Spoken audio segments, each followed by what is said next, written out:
시편 119편 65절부터 72절까지입니다. 여호와여, 주의 말씀대로 주의 종을 선대하셨나이다. 내가 주의 계명을 믿었사오니 명철과 지식을 내게 가르치소서. 고난 당하기 전에는 내가 그릇 행하였더니 이제는 주의 말씀을 지키나이다. 주는 선하사 선을 행하시오니 주의 율례로 나를 가르치소서. 교만한 자가 거짓을 지어 나를 치려하였사오나 나는 전심으로 주의 법도를 지키리이다. 저희 마음은 살쪄 지방 같으나 나는 주의 법을 즐거워하나이다. 고난당한 것이 내게 유익이라. 이로 인하여 내가 주의 율례를 배우게 되었나이다. 주의 입의 법이 내게는 천천 금은보다 승하니이다. 하나님께서 태초에 하늘들과 땅을 지으신 거기서 시간이 시작되었습니다. 피조물이죠. 먼저 빛이 있으라 하셔서 시간은 빛이 있는 동안과 어둠이 있는 동안으로 구분되었습니다. 창세기 1장 5절, 저녁이 되며 아침이 되니 이는 첫째 날이니라. 이렇게 세 번의 저녁이 지나가고 네 번째 아침이 되자 하나님께서는 해와 달이 있어 주야가 있게 하시고 징조와 사시와 일자와 연한이 이루도록 하셨습니다. 우리가 오늘 또 경험하는 주야, 또 지금 느끼는 겨울, 또 이날 맞이하는 새해가 창조의 네 번째 날부터 시작된 겁니다. 처음 3일은 네 번째 날에 세우신 질서를 위한 거라 할 수가 있겠고, 네 번째 날의 징조, 이 절기라는 말인데요, 제7일 안식일을 위한 것입니다. 6일의 창조는 하나님의 안식을 행합니다. 그래서 창조 6일이라고 해서 늘 사람의 창조를 강조하는 경향이 있는데, 창세기 1장부터 2장 4절까지인가요? 보면은 첫째 날, 넷째 날, 일곱째 날이 확실히 뼈대가 됩니다. 무슨 말씀 드리는지 잘 아시겠죠? 안식일은 시간의 목표를 가리킴으로 시간의 성격을 정합니다. 이는 이스라엘 절기에서 잘 드러납니다. 이스라엘 절기 규례는 안식일의 패턴을 따릅니다. 6월절이 있는 성력 첫 번째 달에서 일곱 번째 달이 되면 초막절이 있고, 초막절이 있는 일곱 번째 달로부터 일곱 번째 달에 유월절이 옵니다. 유월절, 초막절 다 출애굽을 기념하죠. 유월절은 이집트 바로의 장자까지 죽이신 일을 기념하고, 초막절은 이스라엘이 이집트를 탈출할 때 초막에서 지낸 것을, 구름기둥, 불기둥 아래 있었던 것을 기념합니다. 초막절은 과거의 출애굽을 기념하는 동시에 출애굽의 완성을 바라봅니다. 절기는 시간의 순환만 아니라 시간의 전진과 완성을 담아냅니다. 초막절은 과거 출애굽을 기념하는 동시에 완성을 향한 새로운 출발을 뜻합니다. 초막절과 아울러 일곱 번째 달에 나팔절과 대속죄일이 있는 거 아시죠? 이 나팔절이 1월 1일인데 이날이 유대인의 원단입니다. 로시 하샤나라고 해서 새해의 머리라, 원단이 바로 7월 성력 7월 1일입니다. 주님께서 부활하신 이후로 신약교회는 안식 후 첫날을 새 언약의 안식일로 지냅니다. 이것은 안식일이 창조 규례인 것과 붙어 있습니다. 구약절기가 그리스도 안에서 성취되어서 우리가 3대 절기, 정확하게 7대 절기, 유월절, 무교절, 초실절, 그리고 오순절, 그리고 나팔절, 그리고 대속죄일, 초막절, 7이 되죠. 그죠? 우리가 3대 절기는 물론이고 월삭도 지내질 않습니다만은 혼인 때까지는, 부활 때까지는 혼인하고 음식을 먹고, 또 무엇보다 예배하도록 정하신 이 3대 창조 규례를 우리가 지키는 겁니다. 혼인 규례, 노동 규례, 음식 규례인데, 그리고 안식일 규례. 주일 예배 자체가 부활을 기념하니까 부활절을 지킬 건가 말 것인가 이 논란의 여지가 없습니다만은 성탄과 성신 강림은 교회마다 조금 다릅니다. 어떤 개혁교회는 성탄도 기념하지 않습니다. 우리 이야기는 조금 낯설 수 있는데 저는 그런 교회를 다녀봤습니다.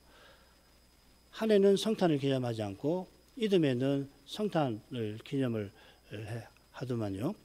그 원단은 말할 것도 없겠죠. 그러나 우리 교회는 설립부터 성탄과 원단에도 예배로 모입니다.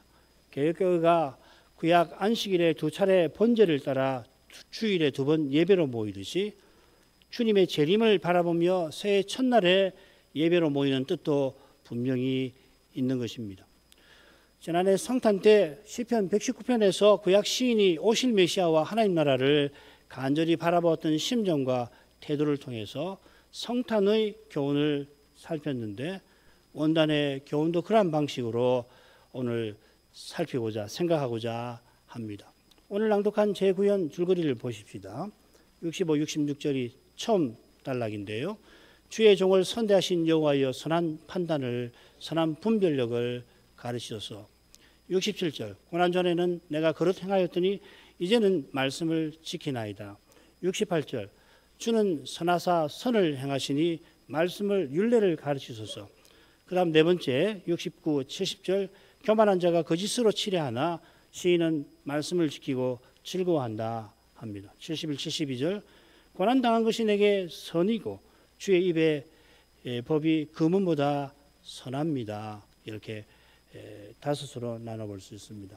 이미 아시겠습니다마는 선대, 선함, 선 이 낱말이 이 9번째 연에 무려 5차례나 그것도 행의 처음 낱말로 나옵니다. 65, 66절, 68절, 71, 72절 66절은 낱말이 조금 다르다고 할 수 있는데 뭐 같은 겁니다. 토브라고 할 수 있습니다. 이 낱말이 히브리어 9번째 알파벳 테트로 시작됩니다. 이 알파벳으로 시작되는 히브리어 구약 히브리어 어휘가 6번째 알파벳 와우 다음으로 적습니다. 100단어밖에 되질 않습니다. 참고로 구약 히브리어 낱말 총수는 대략 8,700개 정도 돼요. 그러니까 22로 나누면은 대략 400개가 되는 거니까 이 테트로 시작하는 낱말은 굉장히 적지요. 와우는 더 적습니다. 10개밖에 되지를 않습니다. 8행에서 사용되는 단어가 다른 점보다 적은 것 같습니다만은 아울러 이 토브, 선, 선함 이것만큼 메시아와 하나님 나라를 바라는 시인의 마음에 사랑스러운 낱말이 없었을 것 같습니다. 그래서 많이 쓰는 것 같아요. 시인이 고난 전에는 그릇 행하였지만 악이죠. 고난당한 것이 그에게 선이 되었습니다. 고난 전에 그릇 행한 시인이 고난받고 말씀을 지킨 비결은 오직 한가운데 주는 선하사 선을 행하시는 분이신데 있습니다. 주께서 자기 종을 선대하신 것입니다. 시인은 선 자체이신 하나님께 참으로 선한 것을 구하는 겁니다. 그것이 바로 주의 입의 법입니다. 마지막 절이죠. 72절. 그 간구가 첫 번째 단락과 가운데 단락에도 나옵니다. 그리고 나머지 짝수 단락에는 원수와 고난의 주제가 어김없이 나오고 있습니다. 이게 참 놀라운 점이라고 늘 생각합니다. 119편에 22개의 연이 있는데 어김없이 연마다 고난과 원수의 주제가 나온다는 겁니다. 이거는 모든 시에 119편을 포함해서 1편부터 150편까지 항상 이 원수의 주제, 고난의 주제, 악의 주제가 다뤄져 있습니다. 이게 성경이 특별한 점입니다. 이 죄와 악의 문제를 이렇게 철저하게 다루는 종교는 없어요. 그런 사상은 물론 없고요. 그 이유가 우리는 뭔지 압니다. 보내실 그리스도, 오실 메시아, 다시 오실 그리스도 안에서 다루시는 것이죠. 그죠? 자, 넘어가십시다. 그건 굉장히 큰 주제고. 여호와의 주의 말씀대로 주의 종을 선대하셨나이다. 내가 주의 계명을 믿었사오니 명철과 지식을 내게 가르쳐서. 시인은 간절한 심정으로 여호와여 부르면서 말씀대로 종을 선대하셨다고 아뢰입니다. 66절만 딱 떼서 읽으면은 여호와여 주의 말씀대로 주의 종을 선대하셨나이다. 어떤 일을 말하고 어떤 심정인지 사실 막연할 수가 있을 겁니다. 우리는 이미 64절까지 이 시를 읽은 배경이 있고 또 그 이후에 나오는 내용도 알기 때문에 그 심정을 헤아릴 수가 있는데 이것만 딱 떼고 성경을 한 절 한 절 떼어서 읽고 구절을 외우는 분의 경우에는 이게 정확히 무슨 뜻인가? 좋은 건가 보다. 하나님이 자기 종을 선대하셨으니 좋다. 이렇게만 생각. 그것도 잘못된 건 아닙니다만은 훨씬 이 시인의 심정은 각별하고 그 내용도 그러합니다. 65절은 물론이고요. 이 9번째 연의 다른 내용도 아울러서 66절이죠. 이어 나오는 66절은 물론이고 9번째 연의 다른 내용도 아울러서 고백을 하는 겁니다. 시편 119편의 교훈을 요약하는 거라고도 볼 수 있습니다. 다윗이 언약궤를 예루살렘 장막에 모실 때 레위 찬양대가 여호와는 선하시니 그 인자하심이 영원함이로다 찬송한 것과 결국 같은 고백입니다. 그 찬양대의 고백이 이스라엘 역사를 요약하고 메시아 오시는 것을 바라보는 찬송 아닙니까? 65절은 바로 앞에 나오는 64절 여호와의 인자하심이 땅에 충만하였사오니 이걸 이어받는 고백이라고 할 수 있겠습니다. 여호와께 주의 종을 선대하셨습니다. 이 주의 종에게 선을 행하셨다 이렇게 되어 있습니다. 이날에도 여호와께서 무사람에게 온갖 선을 행하십니다. 우리 주님께서 네가 어찌하여 나를 선하다 하느냐 하나님 한 분 외에는 선한 이가 없느니라 부자 청년에게 말씀하신 것처럼 우리 하나님은 홀로 선하시고 선 자체라 부를 만큼 선하신 분인 까닭에 불의하고 악한 자에게도 주님의 해를 비추십니다. 이걸 세상 철학자들은 잘 이해를 못해요. 악인에게도 선을 행하실 만큼 선하시니 이게 얼마나 선하신 겁니까? 그리스도를 통해서 우리가 악으로 선을 이기라고도 하시는 겁니다. 바로 여기에 시인의 고난이 있는 거죠. 시인이 자기를 주의 종이라고 부른 것은 자기가 오실 메시아의 그림자라고 가리키는 겁니다. 실체 없는 그림자 없듯이 시인의 고난도 그리스도의 고난 덕분에 가능한 겁니다. 그리스도가 아직 오시지 않았는데도 시인은 성신의 가마로 오실 메시아를 바라보며 고난의 삶을 살아갔던 겁니다.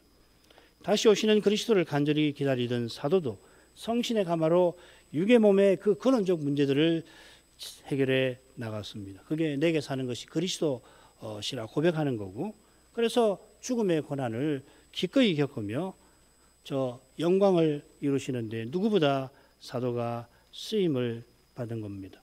우리가 다가오는 이 시간에 사도를 본받아 소명을 이루며 살아야 할 것입니다. 이게 새해를 만든 그 뜻이고 그럴 때 이 뜻은 새로워지는 겁니다. 날마다 이 새로움을 발견하는 길이 소명을 그리스도를 본받아 소명을 이루는 데 있는 것입니다. 새해도 말씀대로 하나님이 그리스도 안에서 선을 이루시는 무대가 틀림없이 될 것입니다.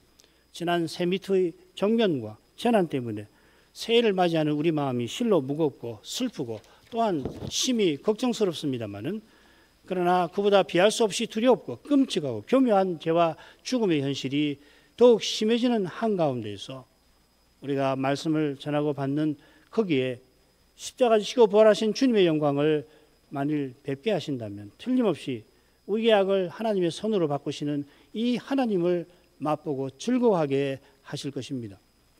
우리가 새해에도 시인처럼 말씀을 갈구할 것입니다.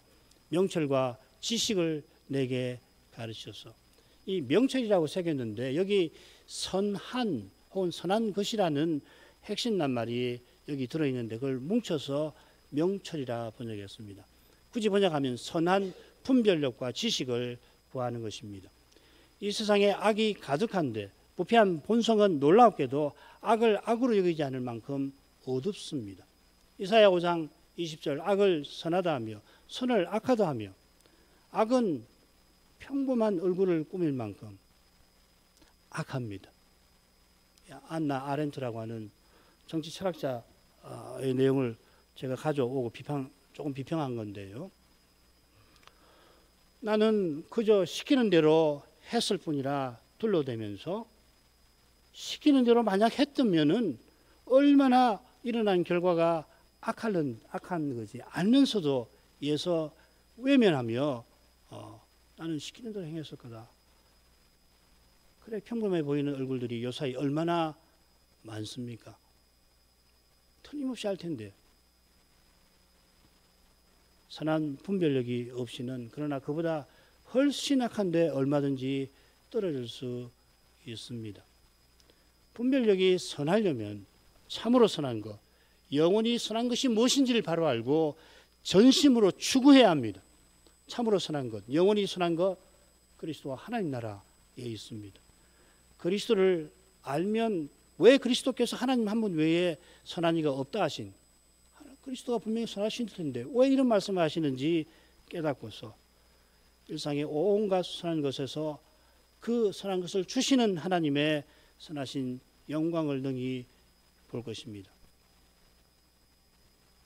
심지어 우리를 두어두시는 열악한 현실에서도 우리는 영원히 선한 것을 발견합니다.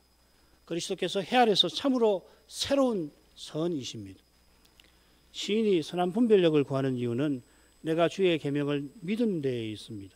계명은 언약의 근간을 이루는 법률인데 시인이 계명을 믿었다는 것은 하나님께서 이 언약을 이루어서 영원히 선한 사회를 세워주실 것을 바라본 것입니다. 영원한 나라에 이르는 길에 선한 분별력이 절실합니다. 이 선한 분별력은 반드시 거룩한 감각과 붙어 있습니다. 뱀처럼 지혜롭고 비둘기같이 순결하라 하신 말씀하고 맞닿아 있죠. 거룩한 감각이 없이는 하나님을 배웠고 하나님이 어떠하신 분인가를 모르면 선을 알 수가 없어요. 하나님이 홀로 선하신 분이라.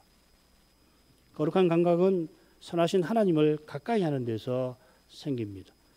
주의 말씀을 듣고 들은 말씀으로 아뢰는 데서 생기는 것입니다. 두 번째 단락입니다. 고난당하기 전에는 내가 그릇 행하였더니 이제는 주의 말씀을 지키나이다. 이 시인이 말하는 고난과 그릇 행하는 것이 정확히 뭔지는 잘 알기 어렵습니다. 고난 당한다 하는 이 낱말이 119편에 4번 나오는데요. 한 번은 지금 살피는 제9연 마지막에 나오니까 같은 뜻이겠죠. 다른 한 번이 제10연에서 나오는데 9연과 비슷한 주제를 다루고 있습니다. 75절입니다. 여호와여 내가 알거니와 주의 판단은 의로우시고 주께서 나를 괴롭게 하심. 이게 고난 당하는 겁니다. 성실하심으로 말미암음이니이다. 이는 다윗이 바세바를 범했을 때 징계를 받고서 주께서 말씀하실 때 의로우시다 하고 판단하실 때 순전하시다 하는 것과 매우 비슷합니다. 많은 주석가들이 그 사건을 끌어와서 이 시인의 고난을 설명을 합니다. 죄범한 시인을 징계하셔서 괴롭게 하셨습니다. 여기 이 그릇 행했다 하는 표현은 속건제 규례에 나오는 말입니다.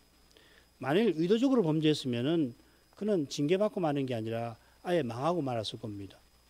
이 징계와 관련해서 시인은 교만한 자들에게 심한 고난을 또한 받은 것도 같습니다.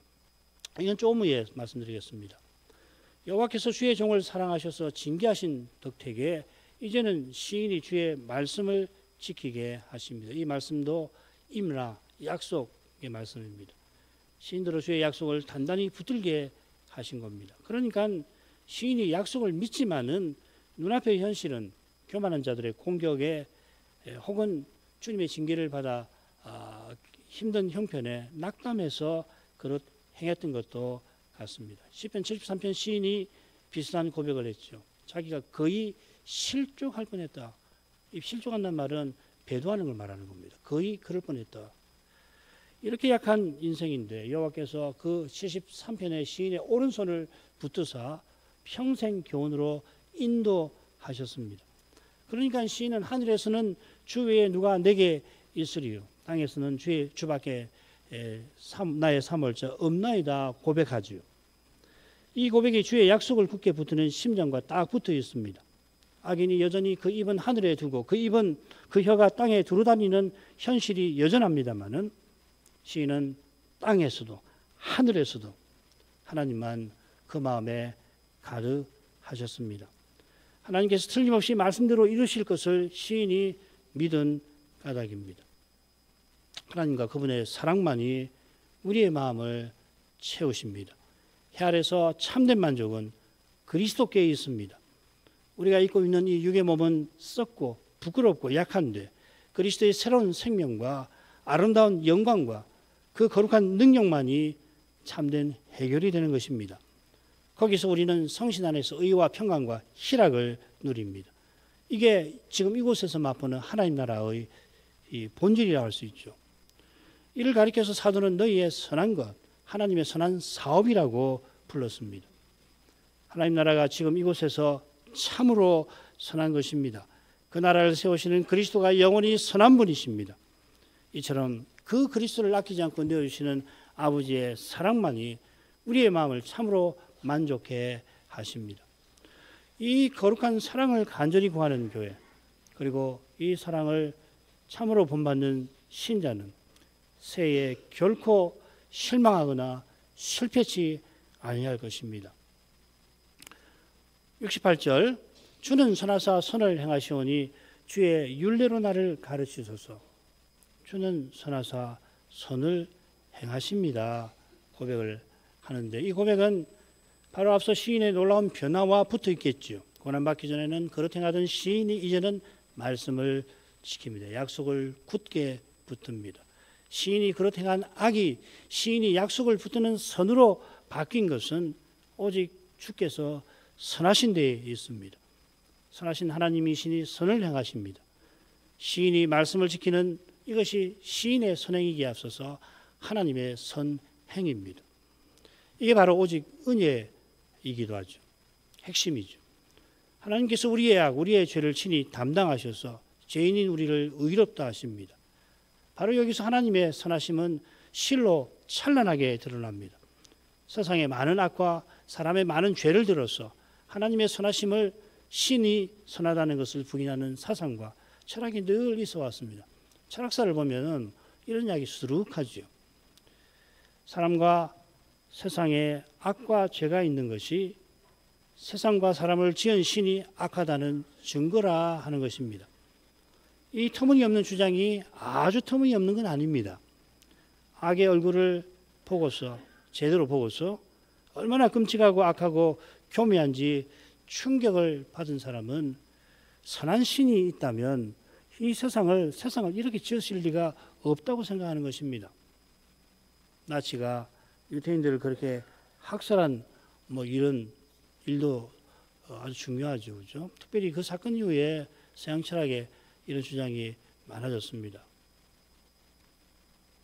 정말 죽음의 얼굴을 맛보는 사람은 하나님 살아계신가? 그런 마음이 자기도 모르게 들지요. 그러나 하나님께서 사람이 되셔서 친히 십자가에 달리사 돌아가신 거기서 오히려 인생의 죄가 얼마나 끔찍하고 충격적인지 가장 생생하게 드러났습니다. 홀로코스트보다 더하죠. 또한 바로 거기서 하나님 홀로 선하심이 더없이 드러났습니다. 죄인을 의롭다 하시는 하나님은 실로 의로우십니다. 그런 하나님이시니 우리들어 새해도 선으로 악을 갚으라 하십니다. 이를 위하여 먼저 십자가 지시고 부활하신 그리스도께서 성신으로 우리 안에 살게 하셨습니다. 바로 여기에 자기 아들을 아끼지 않고 십자가에 내주신 뜻이 있습니다. 오직 은혜입니다. 69절 교만한 자가 거짓을 지어 나를 치려하였사오나 나는 전심으로 주의 법들을 지키리이다. 저희 마음은 살쪄 지방 같으나 나는 주의 법을 즐거워하나이다. 두 번째 단락과 짝을 이루는 이 네 번째 단락에 다시 고난과 원수의 주제가 다루어지고 있습니다. 시인이 지금 주의 말씀을 지키고 이후로 주의 법도를 지킬 심정과 태도로 다루고 있습니다. 이렇게 평행한 내용을 고려하면 시인이 고난받기 전에 그릇 행한 그것이 교만한 자들이 거짓을 지어 시인을 치료한 것과 붙어 있는 것도 같습니다. 시인이 그릇 행한 그걸 빌미를 잡아서 교만한 자는 시인을 죽이려 드는 거죠. 참고로 지금 9연 또 앞으로는 10연, 11연에서 똑같이 이 교만한 자의 공격과 핍박을 다룰 것입니다. 대표적으로 78절 제10연인데 교만한 자가 무고히 나를 엎드려 뜨렸으니 85절 이건 11연입니다. 교만한 자가 나를 해하려고 웅덩이를 팠나이다. 똑같으지요. 시인이 어떤 사건이나 사실을 염두에 두고서 무고한 자들의 교만한 자들의 무고를 언급하는지 정확히 알기는 거의 불가능합니다. 거짓으로 무지한 사람을 해치고 죽이려는 이 악한 일은 이 세상에서도 지탄받아 마땅한 것입니다마는 주님 나라에서는 훨씬 악한 것일 뿐만 아니라 심지어 악한 자 마귀에게 속한 일일 수도 있습니다. 바리새인과 대제사장들이 거짓으로 우리 주님을 십자가에 못 박아 죽였습니다.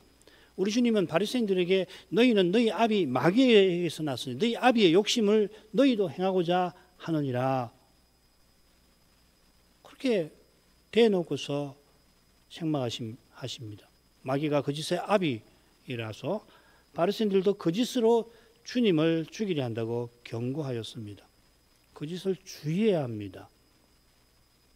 우리가 이 거짓과 뗄래야 뗄 수 없이 악한 존재라 부패한 본성이 있어 늘 거짓과 연루되기가 쉬운데 정말 주의하셔야 합니다. 고의적으로 거짓을 유포하고 분명히 거짓인 줄 알면서도 그걸 사실인 것처럼 말하는 것은 매우 위험한 겁니다. 특별히 거짓 뉴스가 팽배하는 요즘에 참 주의해서 살피시고 정말 근거가 있는지 거짓 뉴스를 점검하는 사이트들이 있거든요. 가서 거짓 뉴스인지 아닌지 확인을 꼭 해보시길 바랍니다. 그냥 덜컥 믿지 마시고요. 교회에서는 말할 것이 없지요. 교회에서 거짓으로 알면서 거짓인 줄 알면서 이것을 이용해서 자기의 사사로운 이익을 추구하려고 하는 거 매우 위험한 겁니다. 자기도 어떻게 될지 몰라요.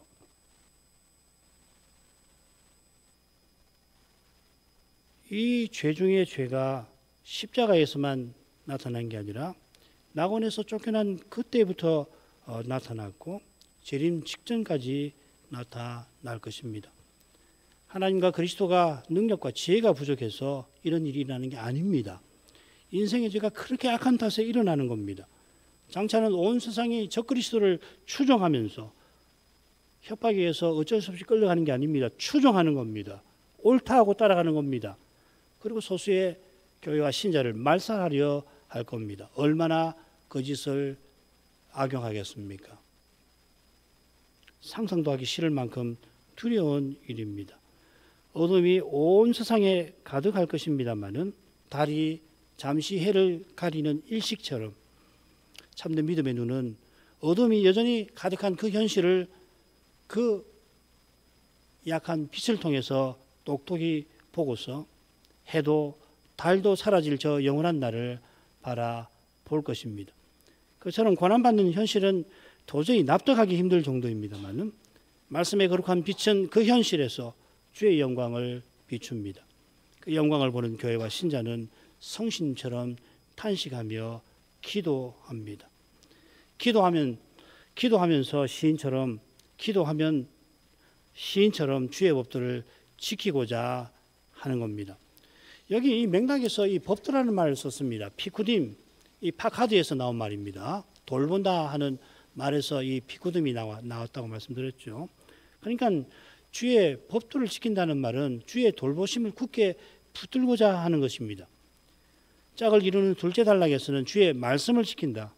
약속을 굳게 붙들고 있음을 고백했죠. 그러니까 이 둘은 하나님의 사랑을 간절히 바라는 태도를 똑같이 보여주는 것입니다. 우리의 기도는 하나님의 사랑을 구하는 겁니다. 우리가 여러 가지 이유로 여러 가지 경우에 기도합니다마는 우리 기도는 결국 하나님 그분을 특별히 하나님의 거룩한 사랑을 구하는 것이죠. 그 기도는 실패하지 않습니다.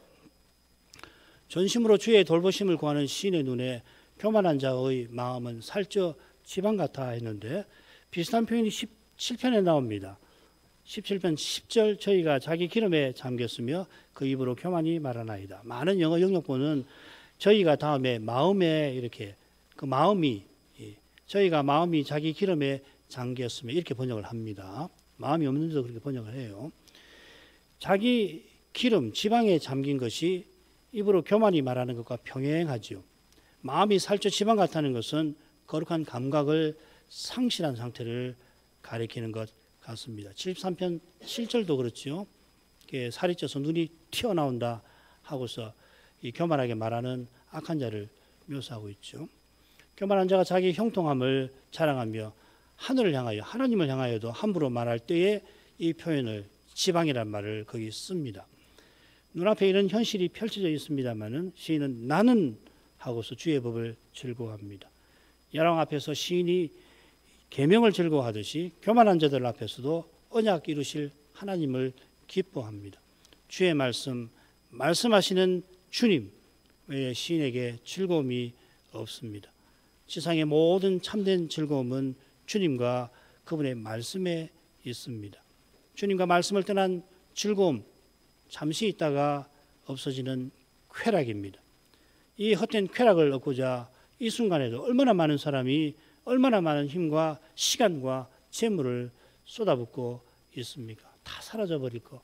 잠시 우리의 감목을 조금 달래주거나 자극시키면서 사라져버릴 쾌락에 이 순간에도 얼마나 많은 돈이, 시간이, 정력이 허비되고 있습니까?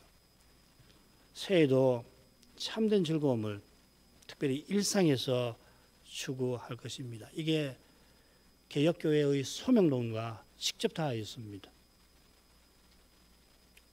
일상에서 그리스도를 드러내면 새로움을 맛볼 수 있습니다. 인생은 그렇게 지원받아서 새로움을 늘 추구하잖아요. 새로운 거. 그래서 우리 쓰는 스마트폰도 자꾸 바뀌고 뭐든지 특별히 현대사회는 너무너무 빨리 바뀌는데 그게 주기가 1년도, 2년도, 10년도 아니고 몇 개월에 그치는 경우 많지 않습니까? 뭐 물건만 아니라 학문도 그렇습니다. 그런데 진정으로 새로운 거 그리스도십니다. 그리스도를 발견하면 틀림없이 새롭구나. 어제 그리스도를 깨닫고 오늘 다시 깨닫지만은 새로운 거예요. 그분 외에는 참된 새로움이 지금 이곳에서는 없습니다. 이게 소명론입니다. 주의 법은 그 비결을 보여줍니다. 그 비결이 그리스도를 드러내는 소망과 붙어 있습니다. 마지막으로 가죠. 고난당한 것이 내게 유익이라. 이로 인하여 내가 주의 율례를 배우게 되었나이다. 주의 입의 법이 내게는 천천 금은보다 승하니이다. 71절의 유익이라는 말하고요.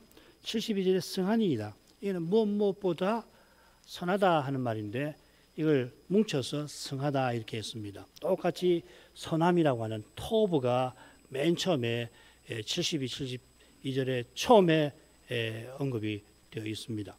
시인은 고난당한 것이 자기에게 선이라 고백합니다. 고난당한 것 자체는 악입니다. 고난받기 전에 그렇게 한 것도 악이고 하나님께서 그 죄를 바로잡기 위하여 내리신 그 처벌도 그 자체는 악이지요. 왜냐하면 창조하신 선한 세계에는 이런 거 없습니다. 하나님이 벌하신다든지 그런 거 없지요. 장차 들어갈 나라에 당연히 없습니다. 악은 인생의 죄로부터 죄 때문에 생깁니다. 이게 기독교의 통찰입니다. 현대에 와서는 이걸 모르는 거예요. 형법학이나 이런 걸 연구해 보면 이걸 모르는 겁니다. 알 수가 없죠. 하나님의 계시를 떠나서는 악의 근원을 찾을 수가 없어요. 악의 근원은 사람의 죄입니다. 악의 근거는 출발은 사람의 죄입니다. 죄의 근원은 아무도 모릅니다. 하나님만 아시고 그러나 그 하나님이 죄의 근본 해결책을 친히 제시하셨죠. 시인이 선을 말할 수 있는 근거가 바로 하나님이 메시아를 통해서 죄를 없애버리시는 데 있습니다. 메시아 오셔서 십자가로 죄책을 없이 하셨고 지금은 죄의 권세를 물리치고 계십니다. 그 방식이 신비한데 그리스도의 몸과 지체가 그리스도의 남은 고난을 채우는 방식입니다. 바로 여기에 이 하루에 참된 의미와 가치도 있습니다. 시인이 오실 메시아를 바라본 까닭에 주의 징계를 받고서 주의 율례를 배우게 되었습니다. 자기 눈앞에는 언약의 나라가 너무도 열악합니다. 그러나 메시아께서 세우실 거룩한 나라, 영원한 나라가 시인의 마음을 채웠습니다. 그 나라를 시인에게 가르쳐주는 주의 법이 천천 금은보다 시인에게 낫다 하였습니다. 천천 금은만 아니라 금은이 혹시 가득 채워진 그런 세상, 저 하늘에는 다이아몬드로 이루어진 별도 있다고 하는데 그런 별도 장차는 사라집니다. 영원한 나라에서 다이아몬드 별, 뭐 그보다 더 나은 별도 있을 필요가 없습니다. 사라집니다. 금은은 물론이고 주님이 이 나라에 주시는 온갖 선한 것, 선량한 인간관계, 인척 관계가 무난하게 해고자 하는 친척 없는 게 얼마나 세상에서 선한 겁니까? 몸이 건강한 건 물론이지요. 얼마나 좋아요. 그러나 이 모든 것은 영원히 선한 것을 추구하도록 주신 수단에 불과합니다. 건강을 얻기 위하여 애쓰는 것은 잘하는 겁니다만은 그러나 건강하기 위해서 사는 건 아닙니다.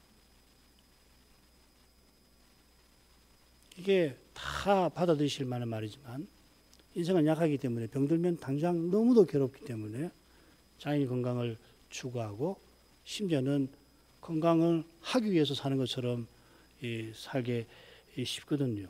돈도 마찬가지고요. 제일 심한 게 권력인데 그러나 하나님 주신 모든 선한 것은 수단입니다.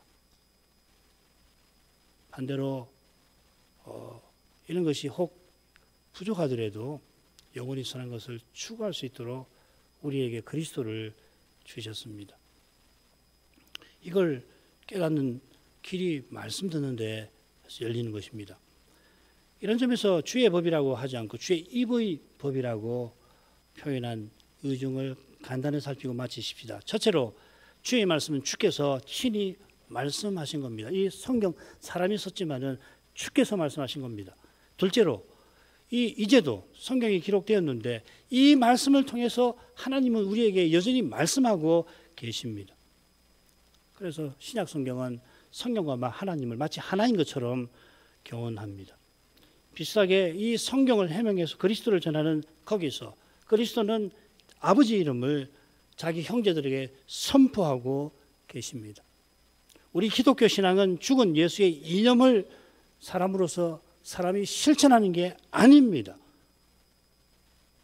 죽은 자가 산 자를 살린다는 이 이념말이, 이 멋진 명문과 그 명문 뒤에 있는 그 이념말입니다. 그 이념이 현대 사회를 지금 이루고 이끌어가고 있는 그 이념입니다. 좋은 거 있죠. 12.3 계엄도 그런 이념으로 그 이념이 작용해서 그런 결과를 냈을 수도 있겠습니다. 인정을 해야죠. 얼마나 고맙습니까?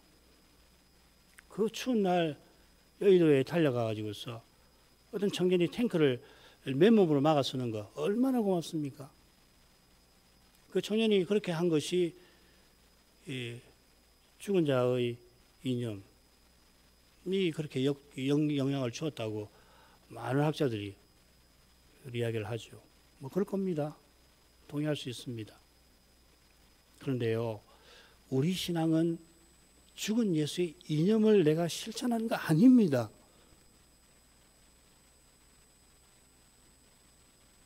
이걸 깨달아야 합니다. 이걸 깨닫고 깨닫지 않고가 결정적입니다. 언제든지 기독교는 그랬거든요. 종교와 도덕은 다릅니다. 전혀 다른 건 아니지만은 신앙과 윤리는 차원이 달라요. 기독교 신앙은 내가 그리스도와 함께 십자가에 못 박혔나니 그런 적 이제는 내가 산 것이 아니요 오직 내 안에 그리스도께서 사신 것이라. 내가 이 육체 가운데 사는 것은 나를 사랑하사 자기 몸을 버리신 하나님의 아들을 믿는 믿음으로 사는 것이다. 이게 기독교 신앙입니다. 이 신앙으로 구원받는 거예요. 예수님의 그리스도의 새 생명을 믿음으로 받아서 그 생명을 성신을 의지해서 살아내는 것이 기독교입니다. 그것이 교회적으로 나기를 힘써야 하는 거고 우리의 삶에서 내게서 그리스도가 드러나는 겁니다. 이 차이, 이 근본적인 차이를 꼭 깨달으셔야 합니다. 너무 어려운 겁니다. 깨달을 뿐만 아니라 맛보아야 할 것입니다.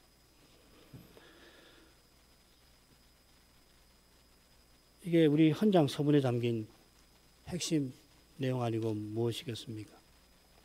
기도하겠습니다. 거룩하신 아버지, 구약 시인이 고백한 것처럼 하나님은 선하시니 선을 행하시는 분이심을 이 새 아침에도 저희 마음에 아로 새기게 하옵소서. 하나님을 사랑하는 자 곧 그 뜻대로 부르심을 입은 자에게는 모든 것이 합력하여 선을 이루게 하신다는 이 말씀의 신비를 죄와 죽음의 악한 현실에서 꼭 맛보게 해 주옵소서. 악한 현실에서 고난 받는 그때에 잠시 근심하지 않을 수 없을 만큼 때로는 그 근심이 너무도 깊어지기도 합니다만 하나님이 그리스도의 십자가에서 우리의 악을 하나님의 손으로 바꾸어 주신 것을 깨달아서 부활하신 그리스도 안에서 악을 선으로 갚으려는 그런 심정을 마침내 품고 살아갈 수 있게 해 주옵소서. 이날에도 주시는 이 큰 평안을 통해서 성신 안에서 참된 평안을 추구할 줄 알게 해 주옵소서. 하나님 나라가 실로 선합니다. 주시는 온갖 선한 것은 장차 다 사라질 것이오나 그것으로서 영원히 선한 나라를 향하여 나가는 그 걸음에는 참된 기쁨이 약속되어 있습니다. 이 기쁨이 날로 새로워지는 그 길이 그리스도 안에 있음을 특별히 말씀을 통해서 찾아가게 해 주옵소서. 예수님의 이름으로 기도합니다. 아멘.